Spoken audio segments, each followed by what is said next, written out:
On va donc commencer ce tuto sur l'engagement des équipes dans les projets de transformation digitale. Je vais commencer par me présenter. En fait, je place les humains au cœur de la transformation digitale. J'ai passé 25 ans dans des sociétés de services du numérique. Et en parallèle de ça, je me suis intéressé au comportement humain pendant une quinzaine d'années, jusqu'à me certifier formateur en énéagramme. Et je vais vous montrer ce qu'est l'énéagramme juste après.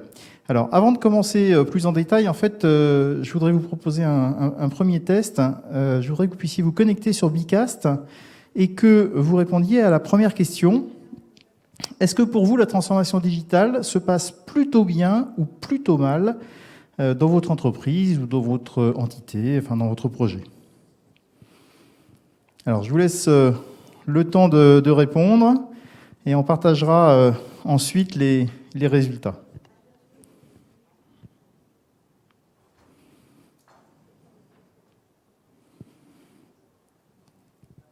Donc, vous allez sur bicast.com, vous saisissez le code NDW 2020 et vous avez accès aux questions. Les réponses commencent à arriver.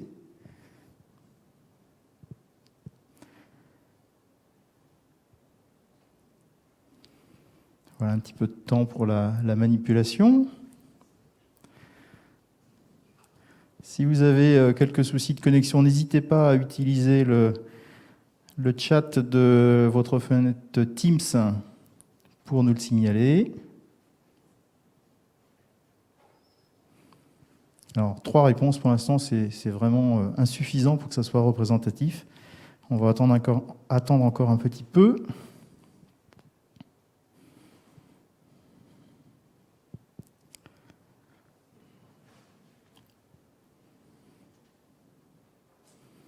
Et là, cet instant-là est une minute très angoissante pour l'intervenant que je suis. Va-t-il y avoir des réponses ou pas? Donc mon inquiétude monte. Et là, je compte sur vous pour qu'il y ait d'autres réponses. Voilà, ça arrive. Merci à vous.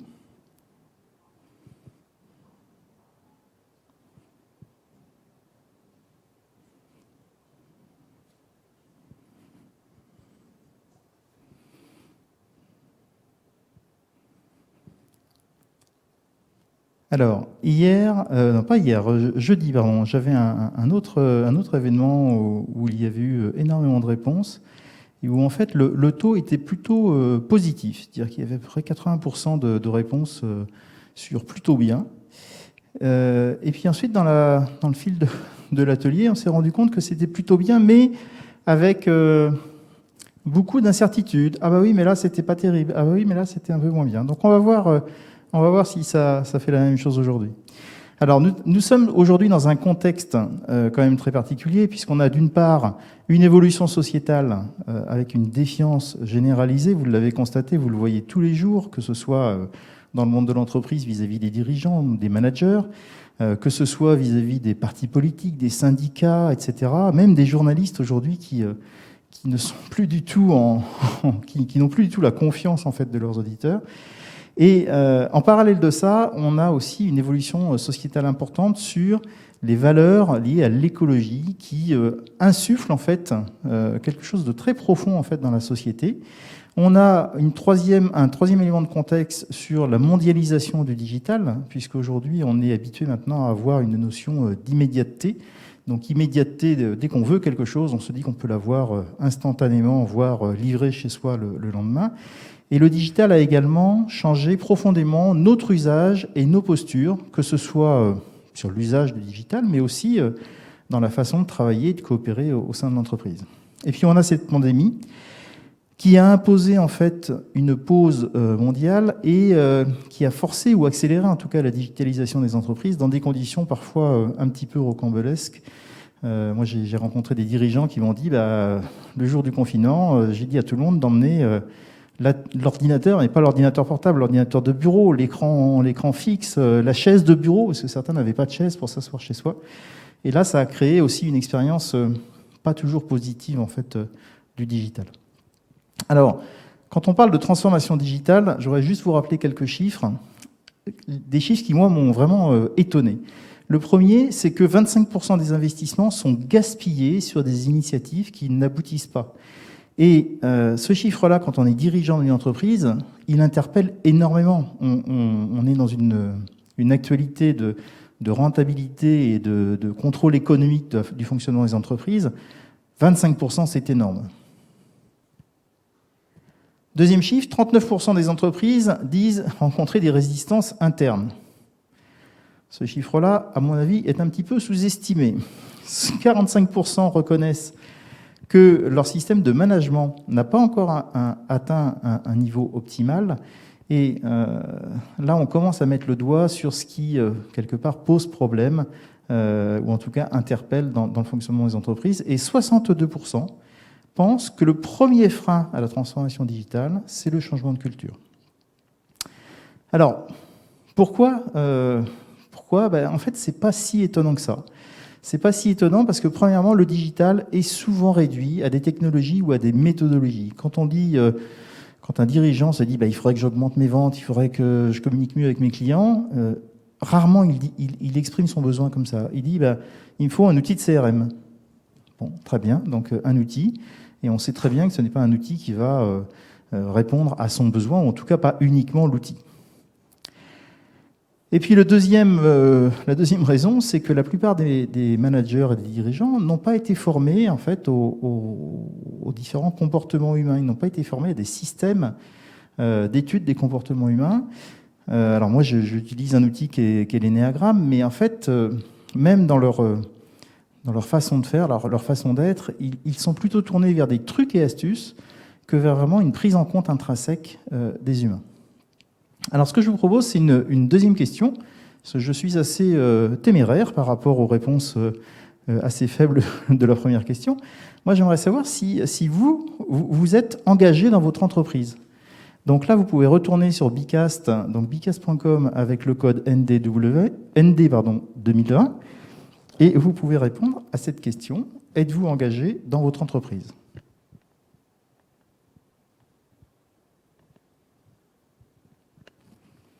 Donc je tiens à remercier les 3 premiers qui sont fidèles au poste et répondent activement. Et je laisse le temps aux autres qui arrivent. Merci, on a déjà dépassé le score de la première question. Donc là, je vais être gonflé d'optimiste pour la suite de ce tuto.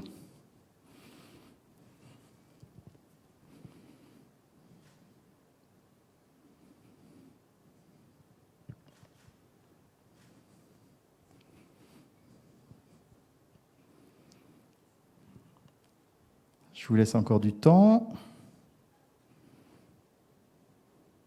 Ça, c'est une des règles en termes d'animation à distance sans le public en face de soi, c'est que l'interaction est beaucoup plus lente, beaucoup plus décalée qu'habituellement.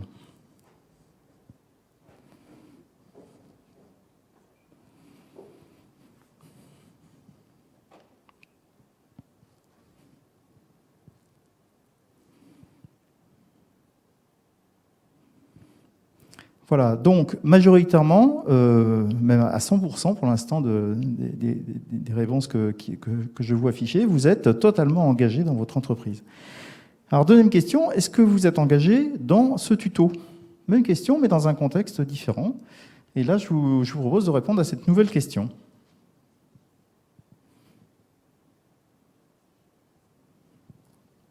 Est-ce que vous vous sentez engagé dans ce tuto ?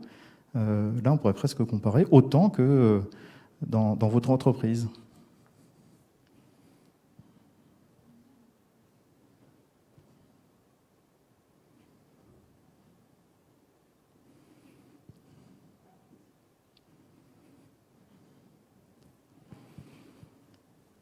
Donc on avait 9 réponses tout à l'heure, on va essayer d'atteindre les 9. Si les 9 personnes qui ont répondu à la première question peuvent répondre à la deuxième, ça va nous permettre d'avoir une vraie comparaison.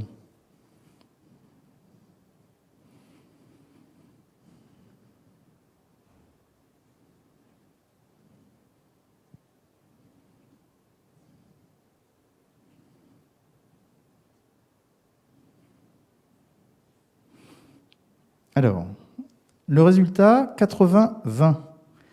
Et là, on peut déjà se poser la question, pour les 20 personnes qui ne se sentent pas, les 20% qui ne se sentent pas, c'est une personne, c'est qu'est-ce qui fait la différence? Puisqu'en fait, vous êtes inscrit tout à fait volontairement à cet atelier, vous êtes connecté, vous, volontairement, personne ne vous a forcé à vous inscrire à cet atelier.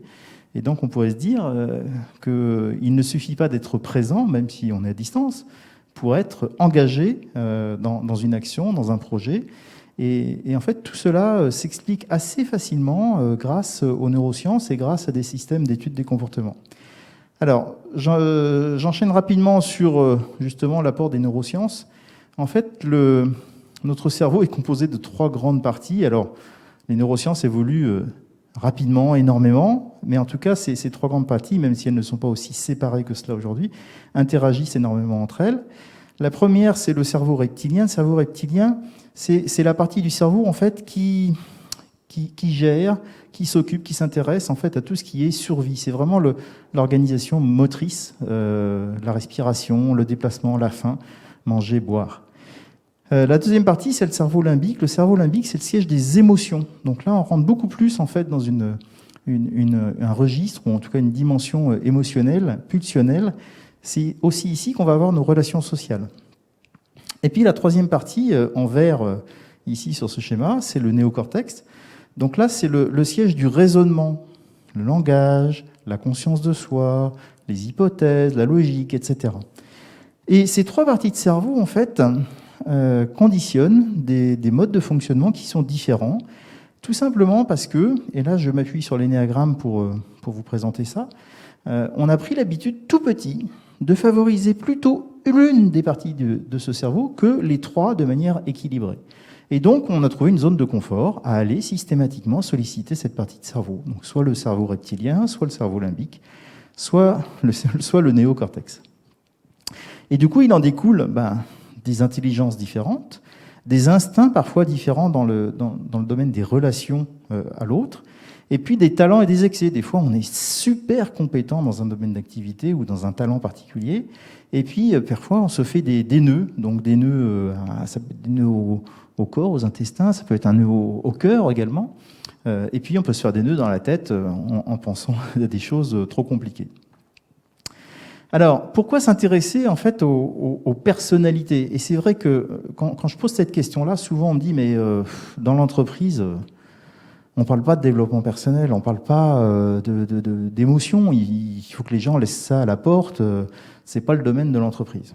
Malheureusement, les individus ne sont pas différents, en tout cas dans leur fonctionnement intrinsèque, en dehors de l'entreprise qu'à l'intérieur de l'entreprise. Et si dans l'entreprise, on ne prend pas en compte ces différentes personnalités, ces différents modes de fonctionnement, on peut passer vraiment à côté. J'entendais ce matin parler de culture d'entreprise, de valeurs d'entreprise, travailler sur les valeurs, sur la culture. Si vous n'avez pas conscience, si les gens qui participent à ça n'ont pas conscience de leur mode de fonctionnement, et s'ils ne sont pas représentatifs, par exemple, de ces 3 centres d'intelligence, il y a de fortes chances pour qu'on tombe à côté de la plaque. Alors, l'énéagramme, en fait, nous propose 3 centres d'intelligence qui correspondent aux trois parties de cerveau qu'on a vues à l'instant. Le centre mental. Donc, le centre mental, c'est vraiment tout ce qui est intellectuel, au sens traditionnel du mot.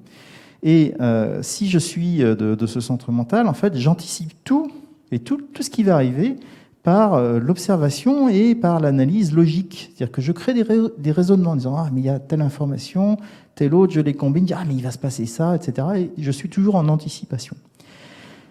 Si je suis dans le centre corporel, en fait, je vais beaucoup plus interagir avec l'environnement grâce à mon ventre et à mes ressentis.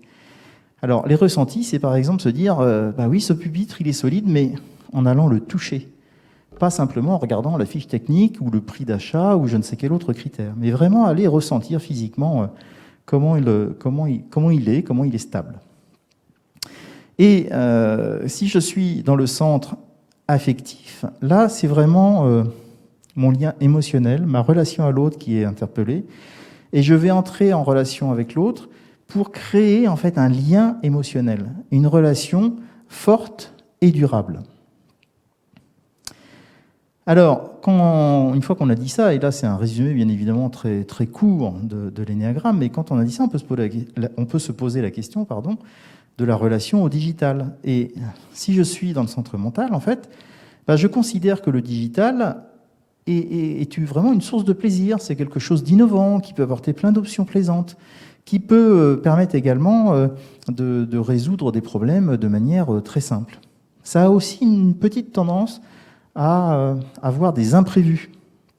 Et ça, pour le centre mental, comme je passe mon temps en fait à gérer et à anticiper, les imprévus, c'est pas très confortable. Si je suis du centre corporel, en fait, je considère que le digital, c'est un outil qui m'empêche de contrôler mon équipe. Parce que dans le centre corporel, j'ai vraiment tendance à contrôler. Et du coup, ça m'empêche de percevoir les préoccupations des autres. Et j'insiste sur le terme préoccupation, qui a un sens vraiment très particulier, les inquiétudes des autres. Par contre, ça permet de travailler, on l'a vu pendant la crise, le confinement, mais par contre, ce n'est pas idéal, parce que ce n'est pas assez concret. Et si je suis du centre affectif, en fait, le digital me permet de travailler, ça me permet d'atteindre mes objectifs, ça me permet d'être en contact, mais quelque part, c'est beaucoup plus difficile de percevoir les besoins des autres. Et là, on est sur un registre un petit peu différent des préoccupations pour le centre corporel. J'aurais tendance à dire que si je suis dans le centre affectif, le digital, ça ne remplace pas le contact humain. Et tous les gens que vous croisez qui vous disent ça sont probablement de ce centre affectif et ont un réel besoin vital d'être en contact, mais en contact quasiment physique, tactile, avec les autres êtres humains pour pouvoir percevoir en fait ce qu'il en est. Alors, le thème de l'atelier, c'est l'engagement. Donc, et l'engagement dans tout ça, il est clair que quand on est en fonction quand on est dans l'un ou l'autre de ces centres d'intelligence, on n'a pas du tout les mêmes besoins pour être engagé. Donc, si je suis mental, en fait, pour être engagé, j'ai besoin de savoir où je vais. J'ai besoin de connaître l'étape suivante, voir l'étape d'après, voir l'étape finale, de connaître tout le scénario, en fait, qui va se dérouler, la stratégie, qui fait quoi, comment, quand, etc. Donc vraiment un besoin vital d'anticipation et d'information. Si je suis corporel, j'ai avant tout besoin de connaître mon territoire de responsabilité. Donc, je ne veux pas m'ennuyer et j'ai besoin de faire à ma façon. Je prends souvent l'exemple, en fait, de la personne qui doit tondre un terrain. Si vous ne lui dites pas que le terrain est délimité par 4 piquets, il aura beaucoup de mal à se positionner et à en prendre la responsabilité. Par contre, une fois qu'il aura pris la responsabilité, qu'il connaîtra son territoire, aucun souci, il pourra la tondre. Par contre, il faut le laisser tondre à sa manière, à la paire de ciseaux ou à la tondeuse, peu importe, mais c'est lui qui décide de l'outil qu'il va utiliser. Si je suis affectif, ou en tout cas du centre affectif, l'important pour moi, pour me sentir engagé, c'est vraiment la chaleur humaine, la personnalisation, parce que j'ai besoin d'apporter ma touche en fait au projet, et la réussite, parce que je suis en permanence à la recherche de réussite et de reconnaissance. Si vous affectez des personnes affectives à un projet qui d'entrée de jeu va mal se dérouler, vous aurez du mal à les engager en fait dans ce projet. Du coup, on peut se poser la question comment faire en sorte que les humains soient engagés dans un projet digital, parce que ça c'est la théorie, mais comment on fait? En fait, il y a trois grandes actions de base dans tout projet, tout type de projet, et c'est valable pour un projet digital comme pour n'importe quel autre projet. On a besoin dans un projet de comprendre, de communiquer et de construire. Alors, ce que je vous propose, c'est de retourner sur Bicast et de pouvoir passer à la question suivante. La première question, c'est comment faites-vous pour comprendre? Et là, en fait, c'est vraiment réponse libre. Quand vous avez un sujet un peu compliqué à appréhender, je sais pas, une nouvelle technologie, par exemple, une technologie innovante, un sujet technique, ou en tout cas même relationnel, voilà. Comment vous faites pour comprendre de quoi il relève? Donc n'hésitez pas, mettez tout ce que vous avez envie d'exprimer sur la manière que vous utilisez pour comprendre.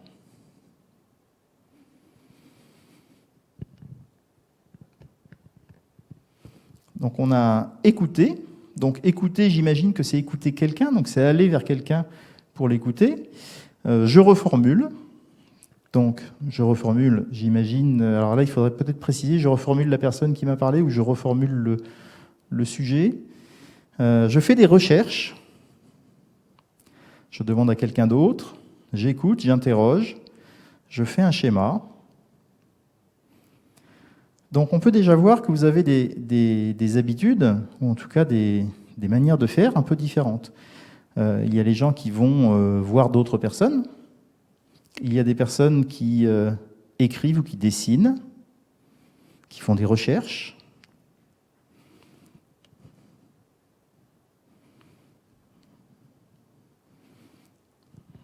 Voilà. Je vous laisse encore quelques secondes. Une séance collaborative avec météo ou objet en relation avec le thème. Donc là, c'est une réunion collective pour essayer de comprendre à plusieurs. Je pose des questions. Très bien. Alors, on m'interpelle sur une question. Que veut dire être engagé? Ah, alors ça, c'est un thème, c'est une question super intéressante. En fait, les managers aujourd'hui voudraient que leurs équipes fassent le travail quasiment sans être managés, sans qu'on leur dise ce qu'ils ont à faire. Et être engagé, quelque part, c'est être totalement impliqué dans la vie de l'entreprise ou dans le projet en question pour pouvoir produire le maximum. Et on va voir, je pense, dans les interactions suivantes, que tout le monde n'est pas engagé de la même façon. Et c'est là qu'est la clé de la réussite, en fait. Je finis avec les questions et je reviens donc juste après sur ce thème-là. Je pose des questions et imaginez différents scénarios de compréhension. Eh bien, écoutez, là, on a déjà un beau panel. Donc, je vais poursuivre pour vous donner quelques éclaircissements avec une deuxième question. Comment faites-vous pour communiquer?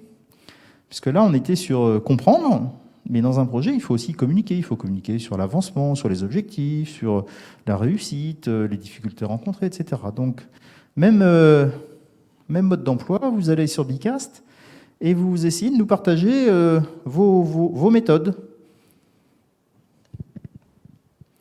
Donc, pour communiquer physiquement en one-to-one. Donc, allez voir les 3 millions d'utilisateurs, un à un, pour utiliser. Je plaisante, mais je ne me moque absolument pas. Mais c'est très symptomatique, en fait, cette remarque-là. Et on va voir justement que ça explique beaucoup de choses. Alors, malheureusement, je ne vais pas aborder aujourd'hui les instincts, mais c'est vraiment dans le registre des instincts. Les relations en 1 à 1 ou 1 à N. Alors, je vois également via outil de collaboration.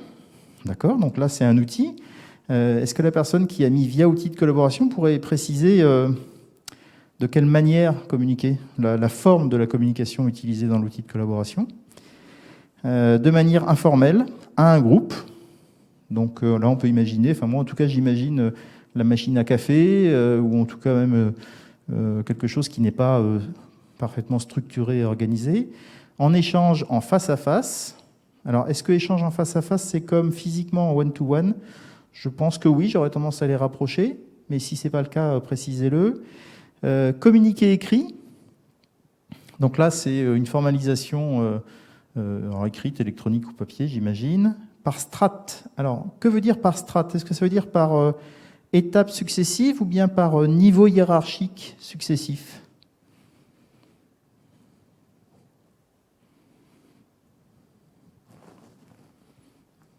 Niveau hiérarchique, merci pour cette précision. Donc, quelque chose de descendant. Voilà. Et réunion collective pour favoriser l'échange, réseau social interne, Slack, Teams, etc. Très bien. Alors là, on voit aussi des canaux très différents. Certains sont plutôt en tête-à-tête, d'autres en groupe, d'autres par écrit, d'autres en réseau social, d'autres formels et certains informels. Et troisième question. Comment faites-vous pour construire? Alors construire, c'est dans le sens réaliser, vraiment produire les choses. Quand vous devez, je sais pas, construire une cabane dans votre jardin, comment vous faites pour construire cette cabane dans un jardin?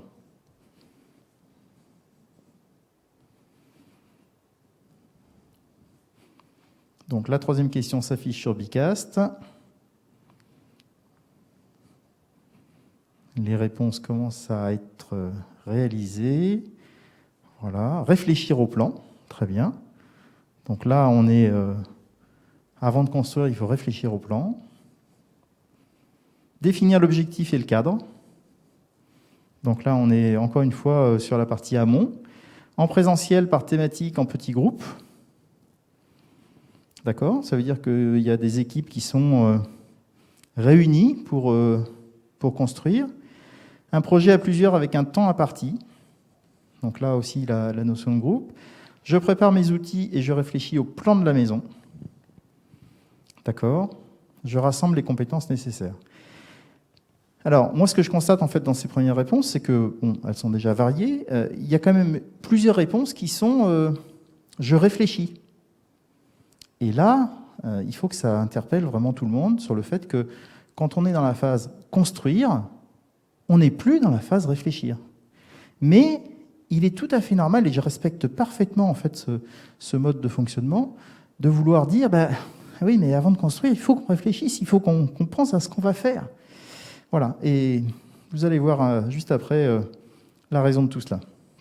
Et puis, anticipation, je le mets dans la même catégorie, et je pense qu'on a fait le tour. Donc, je poursuis sur la suite, puisque là, vous avez compris que ces questions-là, on ne se les pose pas tous les jours. Et c'est dommage. En fait, ce sont 3 questions vraiment très simples, mais qui illustrent très facilement notre propre mode de fonctionnement. Alors, comment font les 3 centres d'intelligence que j'ai évoqués précédemment pour comprendre ? Eh bien, si je suis mental, en fait, pour comprendre, en fait, j'acquiers des connaissances, des informations. Je récolte des informations et je crée des raisonnements. Je suis toujours dans cette logique intellectuelle d'associer en fait des informations les unes après les autres. Et ça me permet de comprendre. Je pense que tous les gens qui sont les champions du monde du mode d'emploi sont du centre mental. Si je suis corporel, en fait, je vais beaucoup plus essayer d'expérimenter que de comprendre. J'ai une expérience personnelle. J'avais confié à un ami en fait un aquarium, un gros aquarium avec de la diffusion de CO2, enfin quelque chose d'assez compliqué. Et en fait, je lui avais demandé de s'occuper de cet aquarium pendant 1 mois, pendant mes vacances. Et en fait, j'avais préparé un mode d'emploi, moi, dans mon mode de fonctionnement personnel, un beau mode d'emploi détaillé avec des photos, enfin quelque chose de super bien. Et en fait, il m'a dit non, pas du tout, moi je lis pas ton mode d'emploi, je voudrais que tu me dises ce que je dois faire là et je vais le faire devant toi. Et donc je lui ai dit, ok, alors moi j'ai lu le mode d'emploi, et je lui ai dit, 1, tu ouvres la porte, 2, tu tournes le robinet, 3, tu coupes le bouton gauche, etc. etc. Et à la fin, il m'a dit, bon, c'est bon, j'ai compris. Je suis revenu 1 mois après, tous les poissons étaient vivants et en parfait état et il n'y avait eu aucun souci. Et on est vraiment dans l'illustration typique de la différence de centre mental. Si je suis dans le centre affectif, en fait, je comprends en apprenant sur les autres. C'est-à-dire que j'entre en relation avec les autres pour savoir comment eux ils font et pour partager, pour qu'ils me partagent en fait leur compréhension du sujet. Et là, on est dans un registre encore totalement différent. Comment je fais pour communiquer ? Si je suis mental, je communique essentiellement par des moyens non directs, je vais dire, par écrit, par mail, par téléphone. Et je communique pour résoudre mes problèmes, pour répondre à mon besoin en fait d'informations, donc pour trouver des informations, pour que je puisse bâtir mes propres raisonnements. Si je suis corporel, je communique avant tout pour interroger, par exemple, mes collaborateurs ou mes clients, et pour transmettre des informations. Donc des choses vraiment très concrètes, pas communiquer pour communiquer, vraiment le B à bas, le but premier en fait de la communication. Si je suis affectif, en fait, je communique en permanence. C'est ma raison d'être. C'est vraiment mon talent principal, c'est de pouvoir entrer en relation avec tout le monde de manière très chaleureuse et en utilisant tous les moyens pour partager tout ce qui est joyeux et qui, quelque part, flatte en fait, mon besoin en fait, de reconnaissance au sein des groupes. Pour construire, en fait, si je suis mental, j'ai beaucoup de mal. Et quelque part, on peut retrouver un petit peu les réponses aux questions bicastes de tout à l'heure. C'est que j'ai plutôt tendance à faire qu'à faire, parce que faire, une fois que j'ai compris comment il fallait faire, le faire, c'est peu intéressant et ça me demande beaucoup d'énergie. Les corporels, par contre, eux, pour construire, c'est réalisé. Donc c'est réalisé, mais c'est vraiment construire avec un marteau ou des outils, voilà, quelque chose de très concret et de durable. Les corporels ont besoin de faire des choses qui sont durables et solides. Si je suis affectif, en fait, construire, c'est bâtir un projet, mais en équipe, en collaboration avec les autres et en relation, dans le sens relation émotionnelle.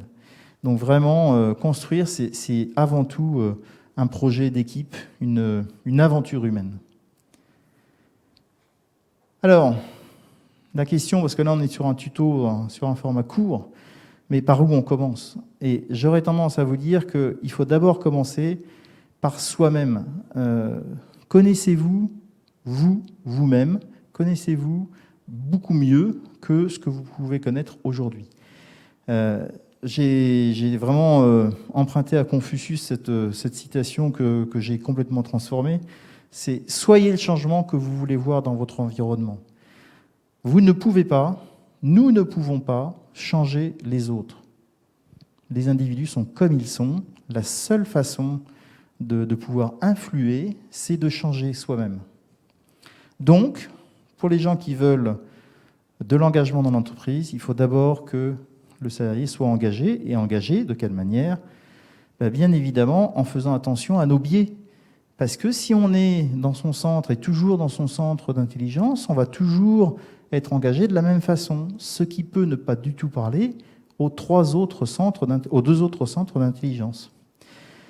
Si je suis mental, j'aurais vraiment tendance à faire des choses très claires et de manière structurée. Par contre, je vais manquer de liens humains. Et puis aussi un peu de suivi quotidien, parce que le suivi quotidien, c'est quelque chose qui est un peu fatigant pour les gens du centre mental. Si je me reconnais dans le centre corporel, je suis un gros travailleur. Par contre, des fois, je manque un petit peu de vivant et de légèreté, tout simplement parce que le fait de travailler en permanence et d'être stable, concret tout le temps, ça empêche cette petite légèreté, j'allais dire, intellectuelle ou affective dans les relations avec les autres. Si je suis affectif, là, au contraire, je suis un bon vivant, je vais mettre une bonne ambiance, etc. Par contre, si un jour j'ai à expliquer quelque chose d'un petit peu pointu techniquement, je manquerai peut-être de clarté. Et puis, pour conclure, je voudrais vous présenter un exemple de coaching Enea Visu. Donc ça, c'est une nouvelle offre que je réalise en coopération avec un groupe de coachs et avec Margot Husson qui fait les dessins. Et c'est exactement le thème de l'atelier de cet après-midi à 15h15. L'idée ici est de pouvoir aider les individus en fait à prendre conscience de leur talent, de leur personnalité. Parce que souvent on est dans nos travers et personne n'échappe en fait à cette règle-là. On est dans nos travers, on est fier de nos talents, mais on met des fois un petit peu de côté nos freins ou nos limites. Et cet exemple en fait de représentation graphique, là je vais essayer de pas trop tourner le dos à la caméra, mais je vous ai présenté ici le visuel en fait d'un dé ici qui s'est retrouvé sur la partie gauche, c'est ce qui a le plus réagi chez lui. Et en fait, il s'est retrouvé dans projet multiple et notion de liberté. Et vous aurez cet après-midi en fait le détail du fonctionnement de ce coaching Enea Visu. Voilà, ce que je vous propose, puisque là on est pile poil dans les temps, c'est d'ouvrir à quelques questions si vous en avez. Et je vous laisse bien évidemment le temps d'utiliser la conversation Teams pour pouvoir les poser, en sachant qu'on a dû vous mettre en tout début de conversation un lien pour la salle virtuelle si vous souhaitez poursuivre cette conversation.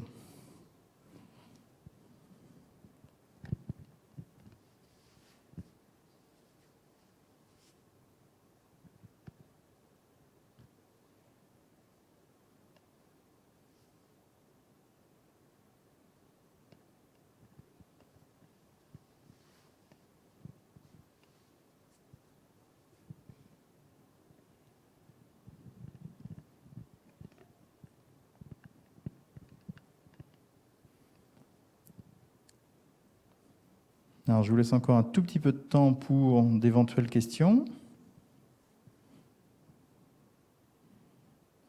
Est-ce qu'il y en avait eu auparavant? Parce que je n'ai pas suivi tout le fil de la conversation.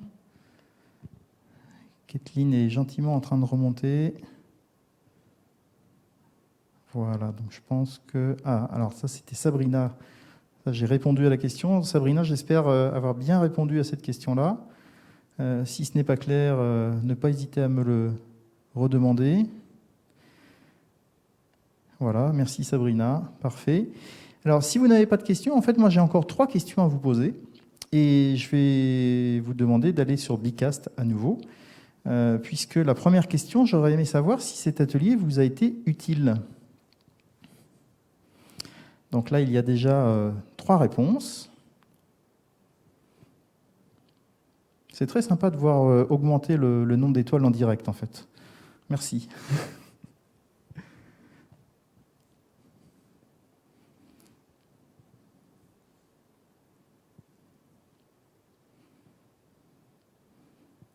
Donc, je vous laisse le temps de changer d'outil ou d'aller sur Bicast.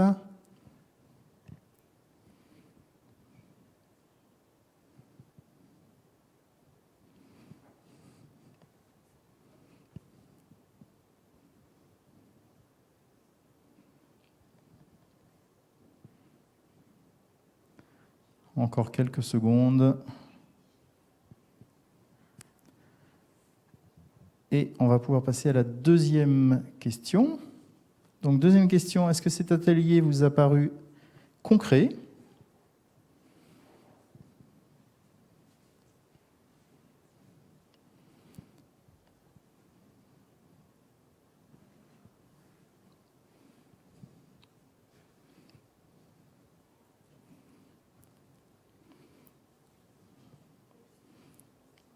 Donc, beaucoup plus concret que utile, visiblement. En tout cas, un peu plus concret qu'utile. Je laisse encore les secondes complémentaires si vous souhaitez remplir. Voilà. Et puis, dernière question. Est-ce que cet atelier vous a donné envie ? Est-ce que ça a créé de l'envie chez vous ?